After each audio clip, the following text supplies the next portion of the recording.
அப்படியே பிடிச்சி நில்லுண்ணா.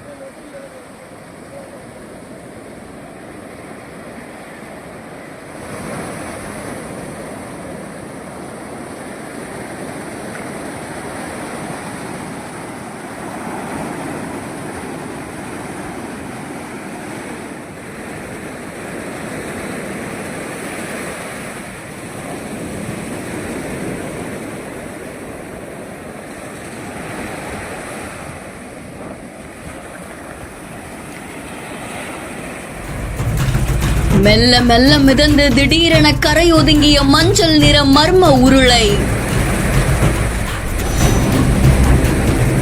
கடலுக்கு செல்ல வந்த மீனவர்களுக்கு காத்திருந்த அதிர்ச்சி. விரைந்து வந்த கடலோர காவல் படையும் மீன்வளத்துறை அதிகாரிகளும். இந்த மஞ்சள் நிற உருளை எங்கிருந்து வந்தது, எப்படி வந்தது? சிதம்பரம் பக்கத்துல இருக்கக்கூடிய சாமியார்பேட்டை கடற்கரைக்கும் வெளையங்கிரியான்பேட்டை கடற்கரைக்கும் இடையில மஞ்சள் நிறத்துல உருளை ஒண்ணு கடல்ல இருந்து கரை ஒதுங்கி இருக்கு. இது பலரையும் அதிர்ச்சிக்குள்ளாக்கி இருக்கு. இதை பார்த்த மீனவர்கள் புதுச்சத்திரம் போலீசாருக்கு தகவல் தெரிவிச்சிருக்காங்க.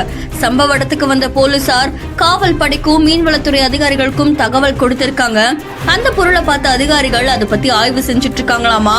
இந்த உருளையில மாலத்தீவு அப்படின்னு அச்சிடப்பட்ட எழுத்துக்கள் தெரியறதால கடல் எல்லை பகுதிக்கு பயன்படுத்தக்கூடிய முதவை பொருளா இருக்கலாம் அப்படின்னும், இல்லனா கப்பல்ல மிதக்க பயன்படுத்தக்கூடிய போய பொருளா இருக்கலாம் அப்படின்ற மாதிரியும் அதிகாரிகள் தகவல் தெரிவிச்சிருக்காங்க.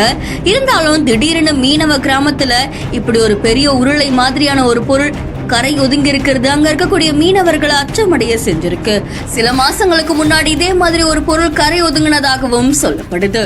இந்த சம்பவம் அந்த பகுதியில் பெரும் பரபரப்பையும் அதிர்ச்சியையும் ஏற்படுத்தியிருக்கு.